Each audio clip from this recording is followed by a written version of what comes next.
918년 왕건이 궁예를 몰아내고 새 왕조를 건설하니 고려 제1대 왕 태조의 즉위입니다. 국호는 고구려를 계승한다는 뜻의 고려로 정하고 이듬해 자신이 태어난 송악, 즉 개경으로 도읍을 옮깁니다. 이제 왕건의 앞길엔 어마어마한 숙제들이 기다리고 있었습니다. 궁예를 섬기던 세력은 자꾸 반란을 일으켰고 황폐한 국토와 제각기 갈라진 민심을 수습해야 했습니다. 또한 고려 왕조는 혼자만의 힘으로 세운 게 아니라 호족들과 연합해서 세운 나라였기 때문에 전국 각지를 꽉 잡고 있는 호족들을 포섭해야 했습니다. 갓 태어난 고려를 어디부터 안정시켜야 할까요? 새 왕조가 열리면 꼭 실시하는 게 바로 양안과 호적 작성입니다. 양안은 전국의 토지를 측량한 장부이고 호적은 집 또는 가족 단위 구성원에 관한 장부인데 이런 장부들은 나라가 엉망일 때 같이 엉망진창이 돼버리기 때문에 싹 재정비해서 이를 토대로 조세를 부과합니다. 왕건이 조세를 10분의 1로 줄여주자 백성들은 버거웠던 세금의 늪에서 벗어날 수 있었습니다. 또한 억울하게 노비가 된 자들을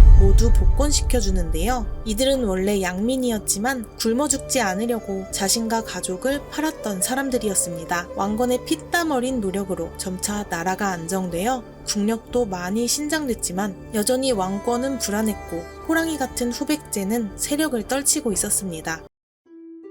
왕건이 국가의 내실을 다지던 건국초, 후백제는 일단 고려는 놔두고 만만한 신라부터 침략할 작정이었습니다. 후백제는 고려가 중립일 거라 생각했지만 큰 오산입니다. 왕건이 즉위한 지 3년째 되던 920년, 고려와 후백제는 서로 불편한 사이가 되어버립니다. 견훤이 신라 땅 합천을 공격하자 신라가 고려에 SOS를 청했는데 고려 왕건이 신라에 구원군을 보내면서 이제 후백제와는 적대관계가 돼버린 거였죠. 924년과 925년엔 두 차례에 걸쳐 후백제가 고려의 조물성을 공격하는데요. 조물성 2차 전투에서 좀처럼 결판이 나지 않자 양국은 인지를 주고받으며 화친을 맺게 됩니다. 이때 왕건의 사촌 동생 왕신이 후백제로 넘겨지고 견훤의 조카 진호는 고려로 넘겨집니다. 그런데 1년도 안 돼서 진호가 갑자기 병으로 죽은 겁니다. 이를 암살이라 생각한 견훤은 왕건이 보낸 인질 왕신을 죽여버립니다.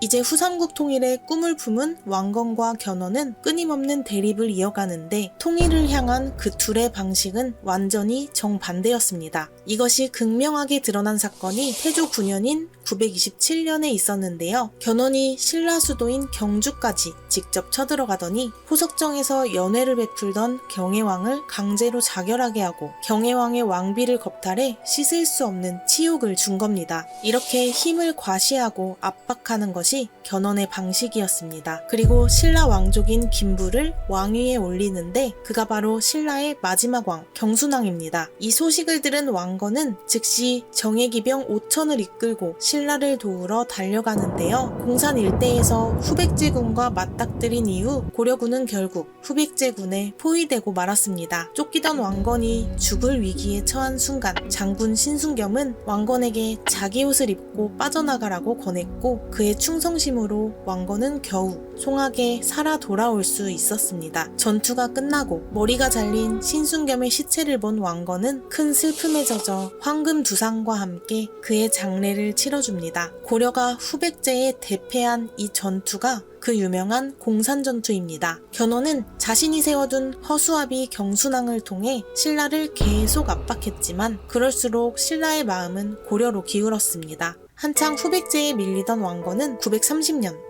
마침내 고창전투에서 대승을 거두면서 후삼국의 판도를 싹 뒤집어버립니다. 견훤은 이후에도 계속 패배하며 타격을 입었는데 엎친 데 덮친 격으로 935년 충격적인 사건까지 겪게 됩니다. 장남인 신검에게 배신을 당해서 나라를 뺏기고 쫓겨난 거였죠. 3달 동안 절에 갇혀 있다가 간신히 도망친 견훤은 고려 왕건에게 달려가 도움을 청했고 이에 왕건은 견훤을 극진히 대우해 주었습니다. 이 소식에 신라 경순왕은 이제 천하의 대세가 고려임을 받아들이고 마침내 935년 신라를 고려에 바치기로 마음먹습니다. 경순왕이 고려에 굽히고 들어와 자진항복을 하니 이로써 천년왕국 신라는 역사의 뒤안길로 사라집니다. 이제 남은 것은 고려와 후백제뿐. 두 나라의 대결은 피할 수 없는 운명이었습니다. 견훤은 왕건에게 자기 아들 저 역정놈을 좀 처단해달라고 부탁합니다. 이에 왕건이 견훤과 함께 대군을 거느리고 나아가자 후백제 장군들은 사기가 뚝 떨어져 투항해버리고 결국 신검도 항복하고 말았습니다. 이렇게 936년 후백제가 멸망합니다.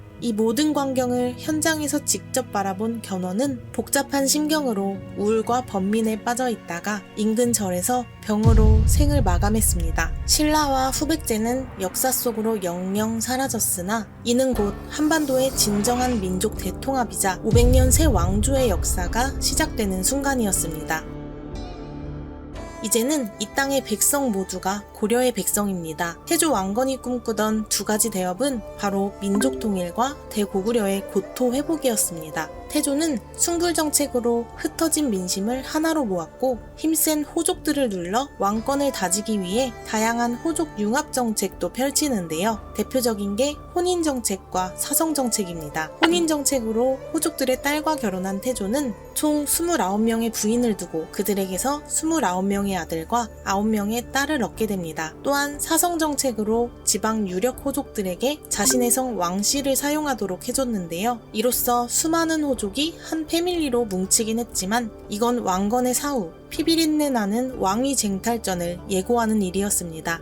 태조는 호족들에게 적절한 밀당을 구사하며 견제정책도 펼쳤는데 대표적인 것이 기인제도와 사심관제도입니다. 기인제도는 한마디로 인질제도인데 호족의 아들이 돛 개경에 머물게 하는 것입니다. 그렇다고 진짜 묶어놓고 잡아두는 느낌은 아니고 호족의 자제를 중앙에 머물게 해서 교육시키고 유능하면 중앙관청에서 근무하도록 한 거였죠. 이로써 호족들이 지방에서도 중앙정부에 충성하도록 만듭니다. 아비 입장에서도 기인제도를 통해 자신이 그 지역 유력자라고 인정받는 셈이니 서로 나쁠 거 없는 윈윈 제도였죠. 또한 호족과 지방을 통제하기 위해 고위관리가 된 자들을 자기 출신 지역 사심관으로 임명해서 그 지역을 책임지고 담당하도록 합니다. 이런 정책들은 고려 건국에 업적을 세운 호족들에게 보상도 주고 동시에 그들을 중앙집권적 지배체제로 끌어들이는 방법이었습니다. 호족들을 회유하려 한 왕건의 정성은 참 대단했습니다.